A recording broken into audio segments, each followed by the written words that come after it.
and sisters. We shall not yield to tyranny. Our cause just, we will prevail.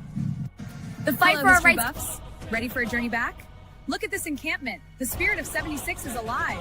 Bobby, at this point, history. Shame on you. Shame on you. Because we are being played as the American people. Our money is funding a war that we don't need to be in. We shouldn't be okay with it. So as long as I have breath in my body and a mic to use, I will be speaking out against this. A true patriot savors these moments, but the fight for liberty calls. The economy, we have a global economy. That's why we're the #1 economy in the world. I know that a lot of people want to paint the horrible view of America, but, you know, go live somewhere else and then tell me America's bad. Patriotism is all about. Look at these flags. They represent our fight for liberty. This is so freaking crazy to me that we have an conflict with Iran before a single person from the Epstein files has been arrested on American soil. The hour our liberty is at hand. For freedom is brava. Brothers and I was sisters. working, man, you know, but it's good to see Rippy out there handling business, man. And again, hey, that's a lot of black Trump supporters, man. I mean, it feels good to see them, man. So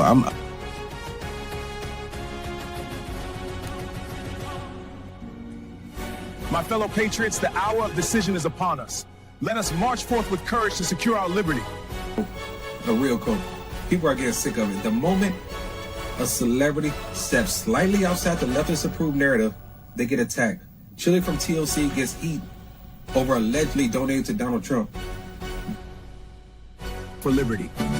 The British advance. We must act. Our supplies are low, but morale is high. Then we fight for liberty. Payne's word captures the spirit of we fight for independence. With Welcome to my that said they were anti-war. I think they said no new wars. Yeah, they voted for a president that was not going to start any new wars. And what's funny to me is that not only were you lied to, not only did this man start this and get out of the freedom. Greetings from the encampment. The spirit of liberty is strong. We will fight for our rights and our freedom. Just in order to get the Greater Israel Project accomplished, you have to kill people. That's why it's wrong. Killing people is wrong. Full stop. So you can try to make sense of it with, well, it's a threat and this and that. There's no greater threat than the United States empire. To the encampment for liberty. And what I've learned, and I'm not a liberal or a Democrat. I voted for Trump the first time, but he's become a politician. He lies like all the other politicians. He deceives like all the other politicians. Endures through every change and challenge. We stand at the dawn of liberty, unshaken by the trials ahead. Our cause in doing. I'm going to go out on the limb and say anybody that sits in that oval does not like Americans. They love United States, though, which is the politics, but they don't love the Americans. Americans are farmers. Americans are mechanics. Americans are school teachers. Americans are mom and pop businesses. And friendly! Soldiers, the enemy is near. Not only do I love my FBA fam, my Black American fam, my Black people on code, you know, my people that's allies with us, as part of the fam. I love y'all. I love my country too. You feel me?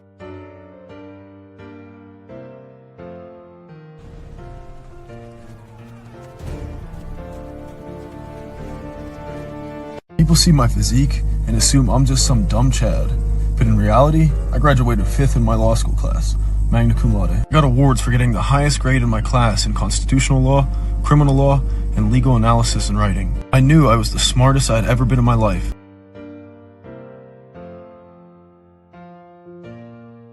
The cause to victory.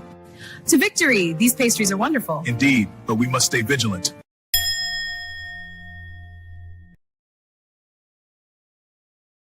Let's take a look back at that merger with JetBlue that could have saved Spirit Airlines. You go back to the merger. The merger itself was $1 billion per year in consumer savings, 10,000 new direct jobs by 2026 and 1,000 daily flights to 145 plus destinations. Remember, Spirit, along with JetBlue, are the low-cost airlines, not the big ones like American, United, Southwest, and Delta. So you look back in the history. So in 2023, Biden administration sued to block that nearly $4 billion merger. 2024, the federal judge blocked it. The Biden administration brought that lawsuit. It caused Spirit not once, but twice to file for bankruptcy in 2024, in 2025.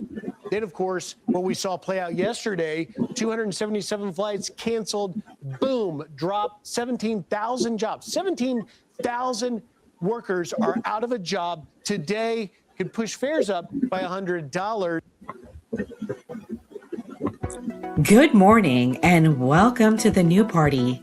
I'm Nora Christine and I'm the host of Weekend and Weekday Recap, bringing you the stories everyone's talking about and the ones they don't want you to hear. We're breaking down all the latest in politics, culture, and the moments that shape the headlines live at 6 a.m. every Monday and Friday morning. So grab your coffee, wake up your mind, and let's get into it, only here on The New Party.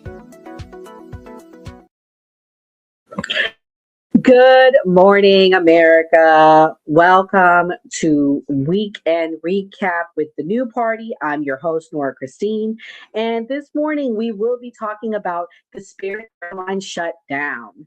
Okay, so did Trump cause it due to the Strait of Hormuz closure, or did Biden cause it? Because there was a potential merger that the Biden administration blocked between Spirit and at the time, JetBlue, which would have strengthened their position in the airlines industry. But, you know, people like to forget history and they blame Trump for everything. I will say that the high fuel prices is a factor in it. I will say that, because we are actively in war with Iran. We are actively seeing the Strait of Hormuz close. We are actively seeing things that are hurting us as Americans, unfortunately, okay? And I cannot say that Trump is not to blame for any of this. However, we need to also factor in the fact that the Biden administration blocked the merger. I do believe, had that not been done, they would have had a fighting chance to live another year at the very least. But we'll get into it this morning. If you're watching, please support the live by hitting the like button. Again, we are in an active war. I will be talking about the Strait of Hormuz closure. I will be telling you things mainstream media will not be telling you, because we are being lied to by the mainstream media. We have been lied to, and we continue to be lied to, unfortunately. But that's why independent media must survive. So if you guys are fans of independent media, I'm asking you, please hit the like button. And if you have extra coins and these gas prices ain't affecting you like that, send a super chat. But nevertheless, let's get into it this morning. Guys, we are going to break down some things. I have another clip to show you while I pull up my article. Here we go. Proposal and expects an announcement soon, but insists any agreement would only move forward if it's a good deal for the country. Meanwhile, Spirit has been struggling financially, and critics are questioning whether federal support would amount to a taxpayer bailout. But if Spirit does fail, what happens next? New Jersey reporter Tony Yates live at Newark Airport with some answers. Tony?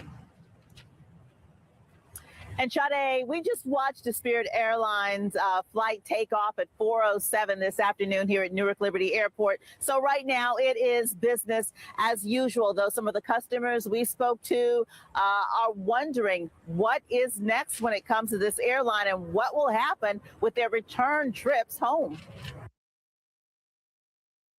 So spoiler alert, okay, it did shut down, and we're going to get into that as well, guys. So let me share my screen. Spirit Airlines collapses, okay? Passengers were stranded in cities like Fort Lauderdale. Passengers were left stranded. People were stuck. They didn't know. But see, this is the thing. If you were following independent media, you would have known, because we talked about this. We said, hey, if you got a flight on Spirit, make sure you cancel and find a new booking, because the government did give ample warning. They were telling passengers please get another flight. Also, the government put things in place where other airlines had to help those stranded passengers. So everybody's blaming Trump, but this was expected. Refunds have been promised, but some may have to wait. In its official announcement, Spirit Airlines said the shutdown took effect immediately and urged passengers not to go to the airport. We saw an empty Spirit Airlines ticket. I'll play that clip next. Loyalty points are worthless at this point. Guys, if you are a loyal Spirit customer, your points are worthless, okay? Airfares are expected to rise, guys. We are expecting another $100 in airfare prices. If you have that summer trip coming up, I would suggest you buy a ticket ASAP or wait to buy it or not go at all because it is going to go up, unfortunately. However, I do believe it'll equal it. It will balance out, guys. I mean, the reality is this. More demand sometimes means that the prices go down. The supply has to increase at some point. They're going to have to move those planes somewhere. They're going to have to move those workers somewhere. So as more demand now due to Spirit Airlines closing, the more budget-friendly airlines like Southwest and JetBlue will have to pick up the slack, which hopefully means they will be stronger in return. What other airlines are doing to help? Airlines and travel companies are stepping up to absorb the disruption. United Airlines says it's offering capped rescue fares to stranded Spirit Airlines passengers, with most tickets priced at $199 and longer routes up to $299. Guys, that's not bad for prices. I'm going to be honest with you. Even before this, you couldn't find a flight outside of Spirit or even Frontier for less than $200-$300. So that's really not a bad price. So if you guys are stranded, make sure you guys reach out to United. I just want to put that out there. American Airlines has rolled out similar discounted fares on routes shared with Spirit Airlines and is weighing adding more flights and larger aircraft. Again, it's going to balance out. It is going to balance out, okay? Delta Airlines says it has filed reduced non-refundable rescue fares. JetBlue is offering $99 one-way rescue fares. $99 you cannot beat, but I don't even think you could get a $99 flight on Spirit. People are blaming Trump for this, guys. And I don't think it's all Trump's fault. In that first clip you saw me play, I talked about how they prevented the merger, and we'll get into it more. Travelers caught off guard. People are really shocked that this is happening. But again, if you would have been watching independent media, then therefore you would have known that this was coming because independent media has been reporting on it. I know the mainstream media does not, but let's first go into why they're blaming Trump. Spirit Airlines shuts down due to Iran war fuel crisis. Other low-cost airlines could be next. I just want to put out there, I don't think many people know this, but Trump's administration offered a deal to them, but they refused it. Trump's administration said, hey, we want to be the majority stakeholder in your airlines. And in turn, you have to help us with your, by giving us your aircraft supply because it's expensive to make planes. They didn't want to do that. So hence, here we are. People are cheering it on and they're saying, oh, good for Spirit for saying, F you to the Trump administration.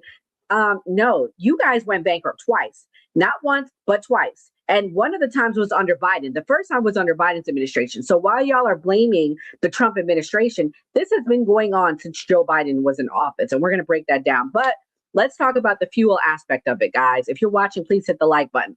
The low-cost Spirit Airlines announced Saturday that it has officially gone out of business after years of financial hardship, citing rising fuel costs resulting from the Iran war as the final cost. Okay.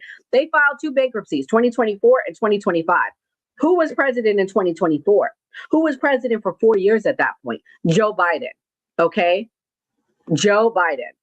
And they said that the airline informed consumers that all flights had been canceled and that refunds were being processed. Spirit Airlines, founded in 1983. It was rebranded in 1992, and it flew around 30 million passengers a year. Okay.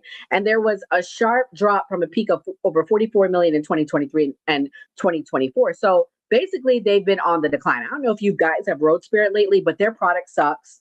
I made a video on this. I said they keep you waiting long to get off the plane. They keep you waiting long to get your luggage. They are the worst. I have to say Spirit was the worst. I refuse to fly Spirit. Hey, but some people liked it. I also didn't like the passengers. That was just me. So Spirit has been in financial difficulty long before the Iran war started. I want to read this out loud, guys. Let me put this in the chat for you. Okay. Spirit has been in financial difficulty long before the war started. All right. We need to keep this in mind. Let me put that on the screen. All right. They've been in financial difficulty. That's not Trump's fault. That's not the Trump administration's fault. They need to get it together. Okay. They need to get it. That has nothing to do with Trump. Okay. Dave Davis, Spirit's president, said the sudden and sustained rise in fuel prices in recent weeks is the reason for a company's closure. Yeah. Okay. According to JP Morgan analyst cited by the Wall Street Journal, if fuel prices remains elevated, Spirit's costs would have risen by $360 million by the end of the year. The company's closure followed years in which larger airlines have adapted to compete with Spirit's low-cost budget saving services, the loyalty programs, flying perks. Yeah, because nobody wants to ride Spirit because their product sucked. Again, when you ride Spirit, they nickel and dime you. I remember one time, guys, I had a carry-on bag. It was 1 pound overweight. Let me tell you how petty Spirit was. They charged me $70 for an overweight fee for something 1 pound overweight. On other airlines, if it's like a few pounds, they'll let it slide. Oh no, not Spirit. Spirit was not playing, okay? And again, these are factors into it. I know people don't like to talk about that reality, but the quality is horrible. Let me show you the type of passengers you would also see on Spirit, guys. I want to share this with you guys.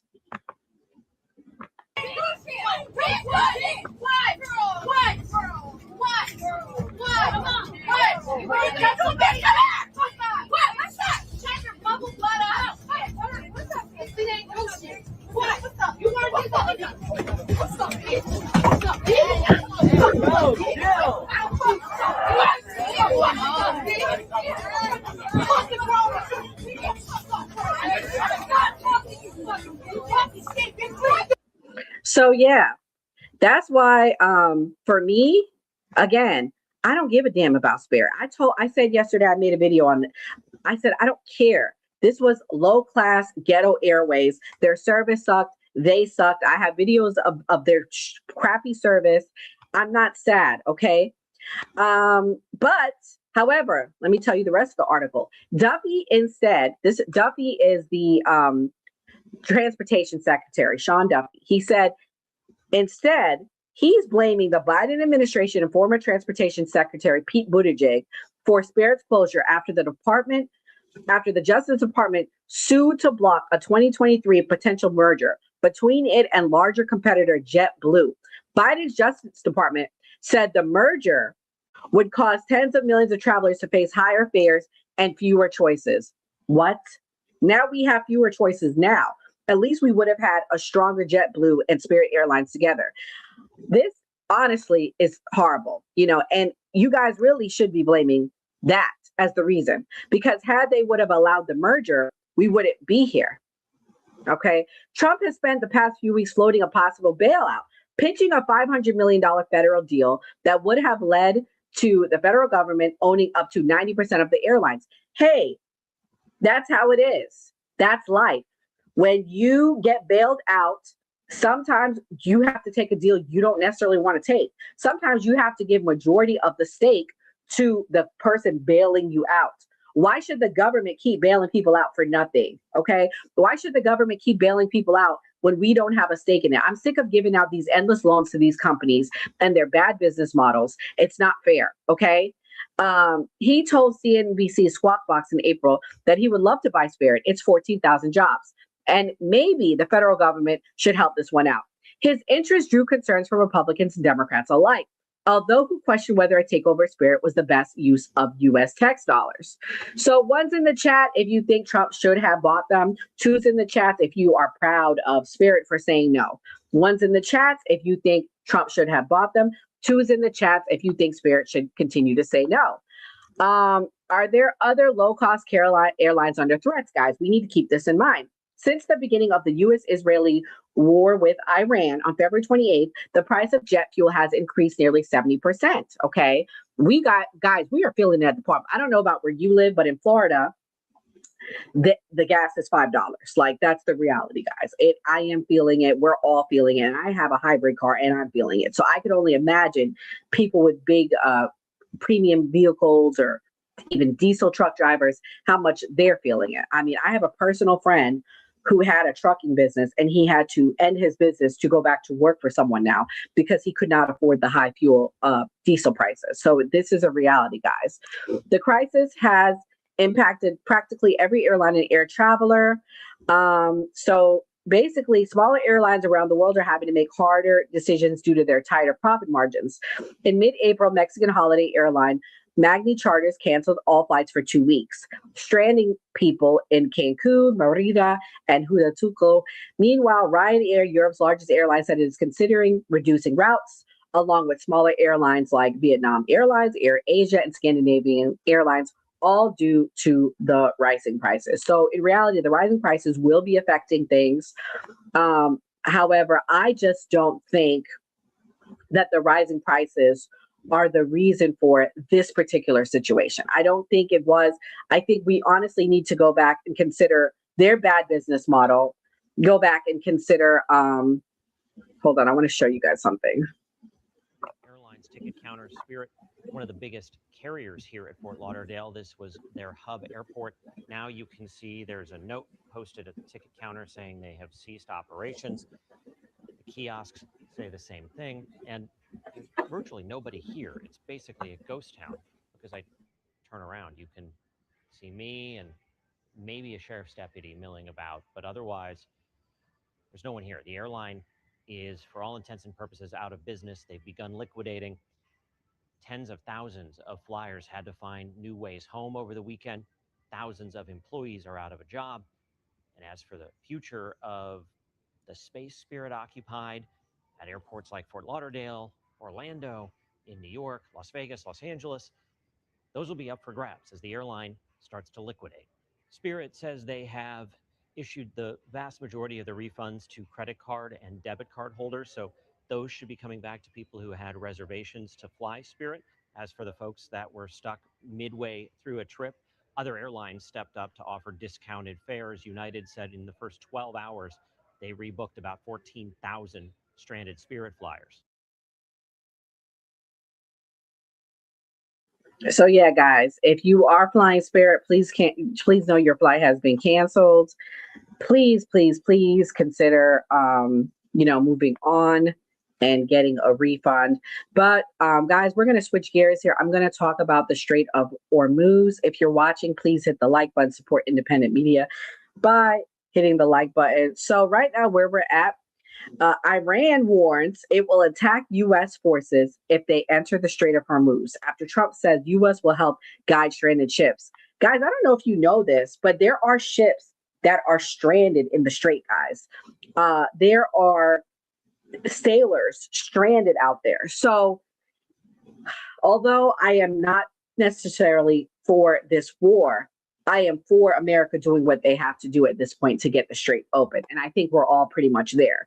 We may not have been for how we got here, but now we have to support getting this going. And unfortunately, I do think it's going to have to lead to military intervention. Iranian military says it will respond harshly to any threat after Trump warns the interference with U.S. operation in Hormuz will be dealt with forcefully. I think we're here, unfortunately, guys. Iran's military says it will attack if U.S. forces enter Hormuz. The head of the Iranian Military Unified Command has said U.S. or any other foreign armed forces will be attacked if they enter the strait. So he said, we have repeatedly said the security of the strait is in our hands and that the safe passage of vessels needs to be coordinated with the armed forces. We warn that any foreign armed forces, especially the aggressive U.S. Army, will be attacked if they enter. This is not good, guys. I mean, again, we are seeing the high gas prices, high fuel prices due to the strait being blocked off. What sort of vessels? I believe I'll get there. I believe they're tankers. And I believe they're also, I believe some of them are supplies, like they're actually cargo vessels, but we'll get to that. So pretty much, we are seeing high gas prices, guys. We are seeing $175 million a day in oil export revenue that is being affected by this. Also, a lot of people, I don't know if you guys know this, Gulf countries, they depend on the strait so they can get food and supplies in. They're saying that Iran is now producing more oil than it can export. It appears for the moment enough tankers are making it through the U.S. naval blockade, while remedial steps such as flaring means storage space has not run out. Independent estimates, including from the Center of Global Energy Policy at Columbia University, suggest that Iran has up to 3 weeks of free usable storage capacity. 3 weeks, guys. This is crazy. This is unfortunate. Iran confirms U.S. counterproposal to end war is being reviewed. So, guys, over the weekend, something that came out, Iran has now given their counterproposal. Trump says he's not happy with it, so I don't think we're still going to have a deal. Thank you for that facts, the count. 66 Iranians have been unalived and 13 Americans as well. I'm so glad that no more has been on our side. The Iranian Foreign Ministry spokesperson said he confirmed officials were reviewing a U.S. counterproposal to end the war. The U.S. message has received through Pakistan, and I will not discuss the details. So basically, they're hiding it. The biggest issues has to do around enrichment of nuclear materials. So pretty much what America's saying is, look, you guys can test all you want, but there can't be any enrichment there. You need to hand it over to us.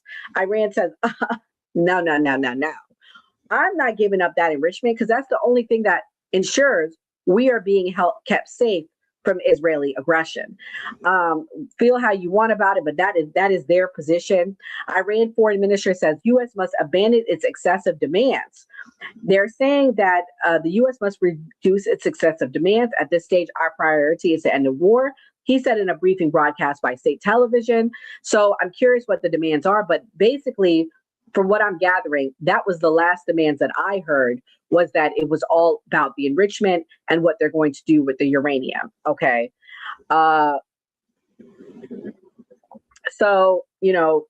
We definitely, I understand their position on that. The whole point of this is to ensure that they do not have access to a nuclear bomb. And part of that is the new uranium. So I understand our position on that. That was the whole reason why we bombed them. So it would have been for naught if we allowed them to keep it.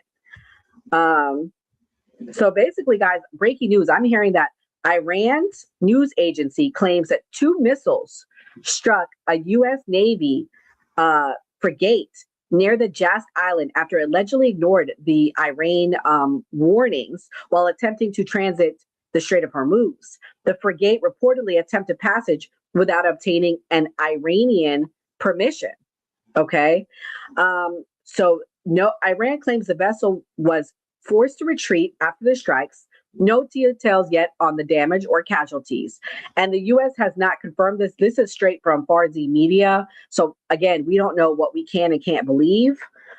This is breaking news. You heard it here first. All the major news sites are reporting this. So I guess more to come on that. Hopefully tonight we will be covering it on our Man Cave show. It's at 8 p.m. Eastern Standard Time. It was bound to happen. Iran is not playing with us. You are absolutely right. Iran is accusing the United Arab Emirates of using its OPEC exit as retaliation for Tehran's stance in the war, guys. Iran's called the UAE departure from OPEC inappropriate and not constructive. That was a big win last week, guys. The fact that we got the UAE to leave OPEC, that hurts Iran. Doesn't hurt us. It helps us because it makes us stronger with the oil reserves that we have. Iran says it will keep its own OPEC commitments regardless of them leaving. Okay. So we are in an active war, guys, regardless of how you feel about it.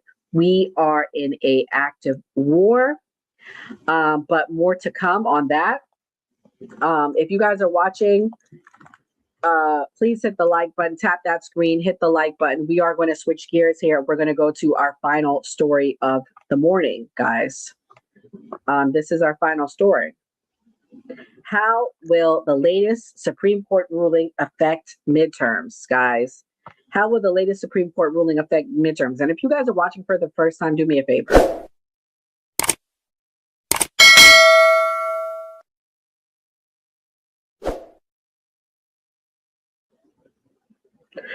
This is what Trump had to say about the latest ruling. Hold on, let's play this clip right here. I want to go back to the Supreme Court ruling on the Great Rights Act. I know you said you haven't seen it. When did it come out? Just now? No, it came out this morning, but basically very much narrows the Voting Rights Act. Was it considered a win for a win for Republicans? I love it. But my question. This is a very good. We can end this news conference. I want to read it. My question for Wow. you, Mr. President. I want to go back to the Supreme Court ruling on the Voting Rights Act. I know you said you haven't seen it. So Trump claims he didn't see the ruling. I would assume by now he saw it or he was playing dumb. Sometimes Trump likes to play little games and say he don't know something.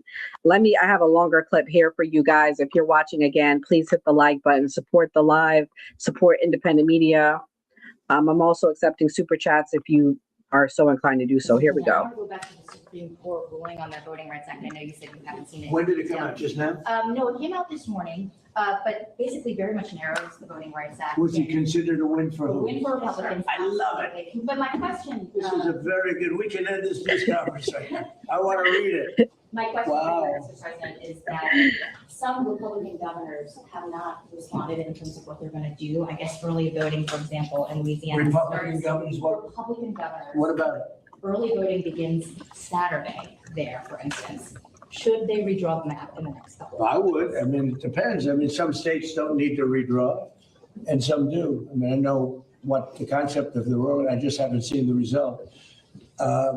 Yeah, I would say generally, I would think that they would want to do it. Some are greatly helped, and some, it didn't make much difference. Yeah, I would say they would do that. They have time to do it. Yeah, please. All right, guys. So we're going to switch gears here. If you're watching again, hit the like button. Ray is a fan of the show. He asked what happened to the debate. So, guys, we had a debate planned between Andre Williams and that opinionated girl. Unfortunately, she had to go to Israel. I'm assuming she's an influencer for Israel. She helps with their causes. So unfortunately, she could not come. But guys, we have other debates coming for you. We host live debates on Sundays at 8 p.m. So be on the lookout. If you're subscribed, you'll get the notification bell when we schedule it. You can also go on our page and see when we have things scheduled as well. Tonight, we will be back at 8 p.m. for the Man Cave show. We do live streams Monday through Thursday with panels from 8 p.m. live. So make sure you guys are subscribed if you're not already. But anyways, all right, guys, we're going to talk about the Supreme Court ruling. Supreme Court ruling boosts GOP midterm prospects, guys. So the Republicans, as you guys know, they are the majority in the House. They got a boost. The Supreme Court ruling that struck down a racially drawn Democrat congressional district in Louisiana could lead to multiple red states redrawing their maps. Louisiana has relayed its upcoming primary election in order to draw a new map, and Mississippi and Tennessee are now moving to do their own redistricting in light of the ruling. In fact, election handicappers are now projecting the GOP could net 7 new seats. So for everybody saying, does Trump want to lose the midterm? Does Trump want to lose the midterm? Unfortunately, he doesn't need to worry because this Supreme Court ruling was a win. And what does it essentially say? It essentially says you cannot use race as a basis for districting. Now, this can look as a bad or a good thing, depending on how you look at it. For me, as a conservative, I think it's a good thing. I don't think we should be using race as a basis for it because it can be used against you. You can cheer on today if you're one person of a specific race, but it could also be the opposite if you're on the other end. So I don't think it should be a factor. That's just me. Redistricting was already a hot issue in this year's elections, with red states like Texas and Florida countered by blue states like California and Virginia in jockeying for new seats. But the Supreme Court ruling could end up being the biggest factor in tipping the scales, guys. Brett Baer said, who's a Fox News anchor, this continues a redistricting trend that always favored Republican long-term. You're talking about a shift not only in the demographics of these states where Republicans moving to Texas and Florida, but also to the numbers of these redrawn districts. And anybody who says that the Supreme Court ruling is not going to have reverberations, they're wrong. It's going to. Absolutely. I do think it's going to. I absolutely think it is going to affect it. It's a numbers game, guys. It's all about numbers. It's all about who can get how many seats in the districts, and drawing the maps affects, very little things. You're such a tether. Thank you. So are you. I don't even know, what are you? But anyways, nevertheless, I'm an American citizen and I'm entitled to say how I feel, say what I want. And ad hominem attacks is all people have left. Now, I'm actually fair because I'm not red no matter who. I'm not red till I die. I will consider all candidates, okay? So if that makes me a tether, so be it. I'm so glad for that because I am not brainwashed to either party and either side. Ray said, if the Democrats want to survive the next decade, they have to come to the table with an FBA reparations package.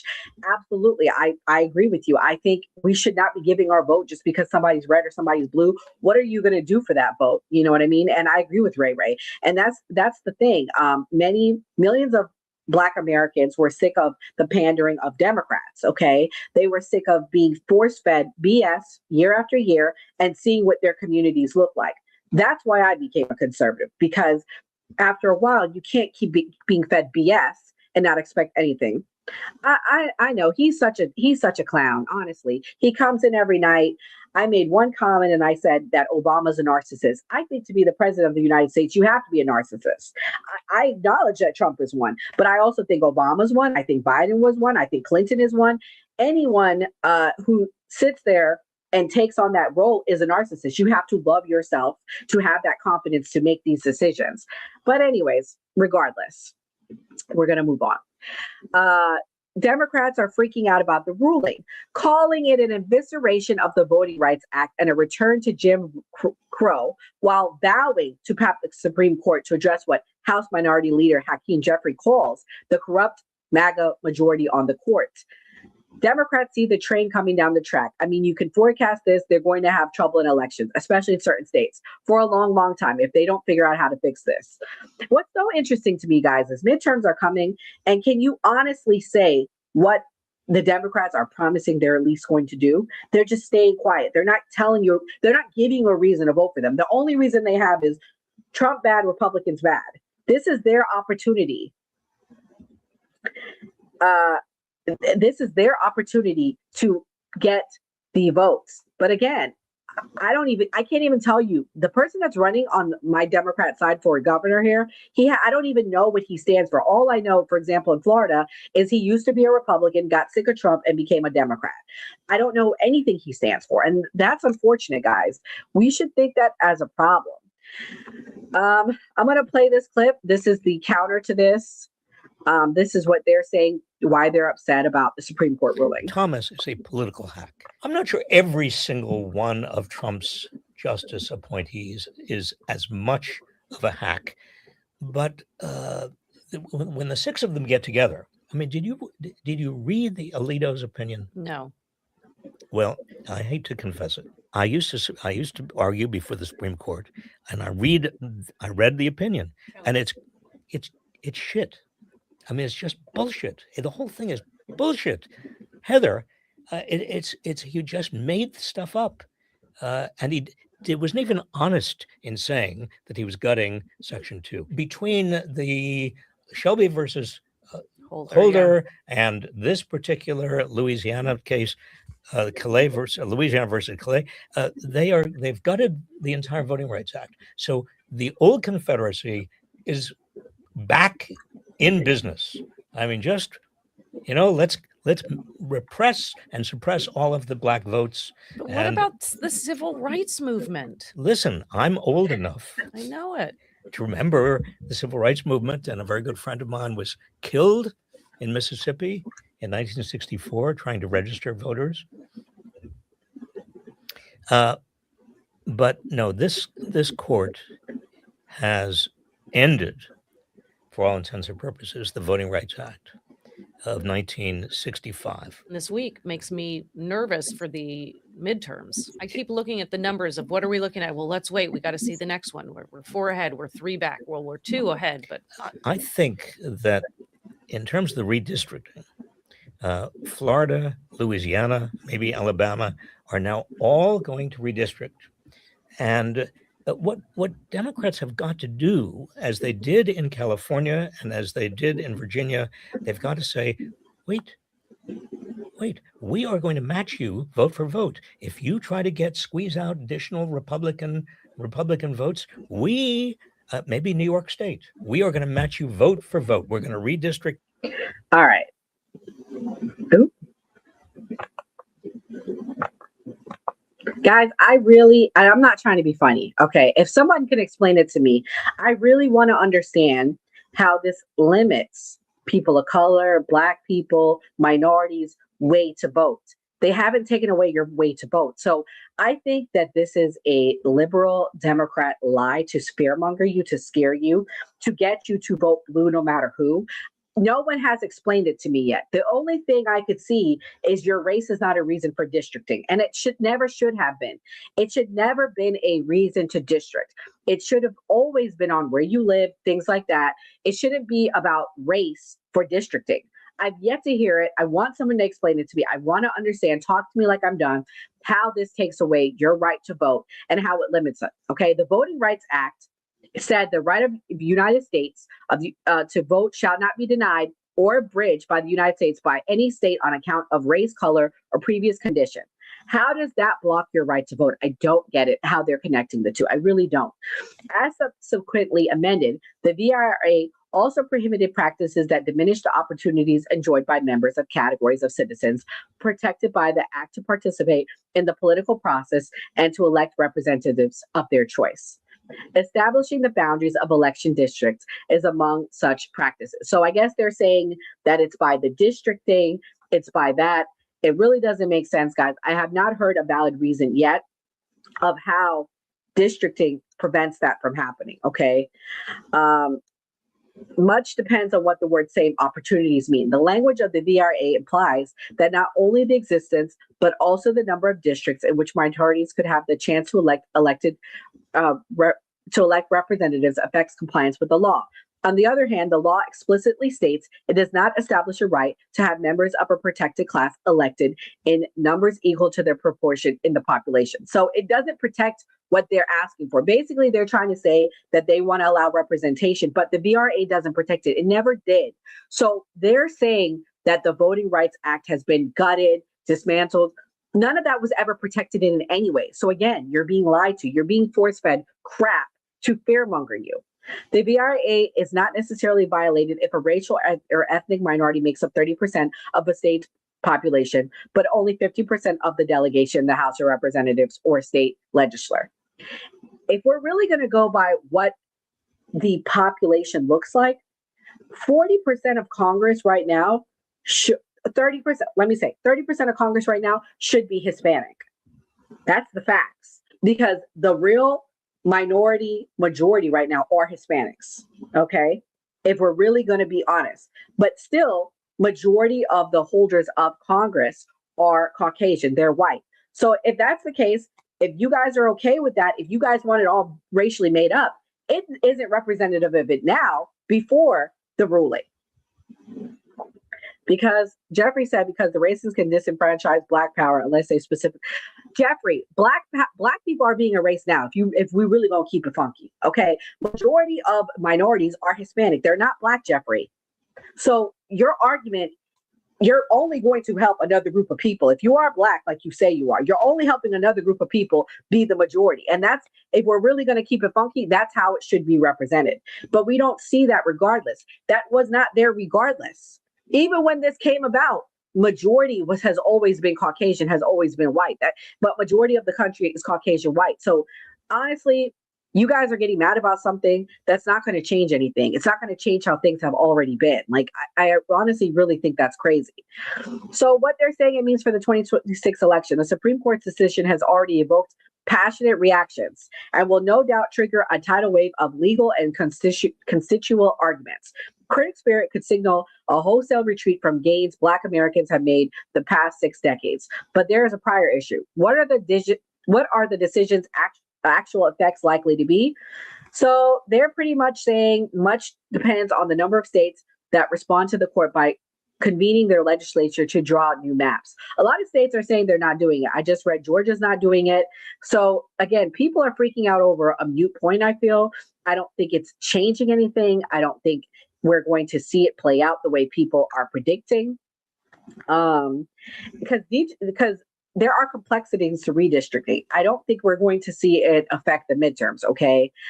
Opponents of gerrymandering call for districts to be contiguous and compact and to respect existing political subdivisions, but these are not always mandated by law. Okay, so I think redistricting sometimes takes special elections. There are certain things that need to be done, and I don't think there's enough time for it to affect the midterms. Where I do think it will affect is going to be the 2028 elections, the primaries, when we see the president. Those are things that I think are going to be affected.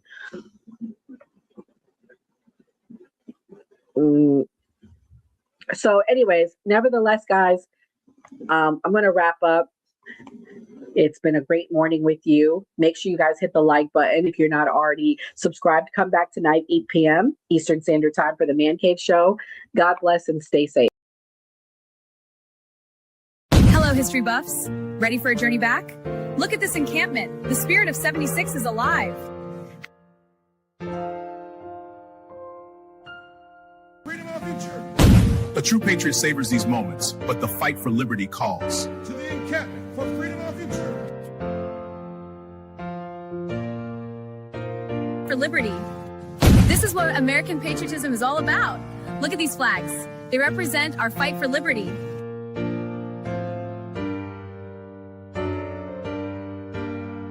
The hour our liberty is at hand. For freedom is robbed by. Secure our liberty.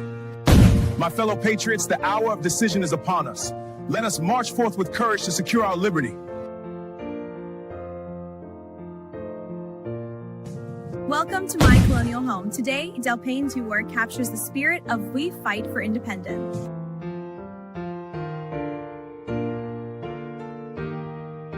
And our freedom. Greetings from the encampment.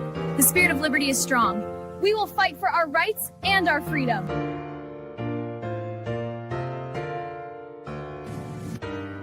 Hour is late. We must enact. To the encampment for liberty.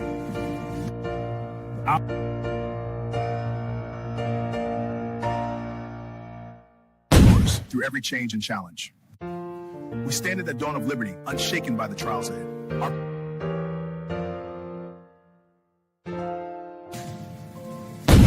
Soldiers, the enemy is near. Front line, fire me!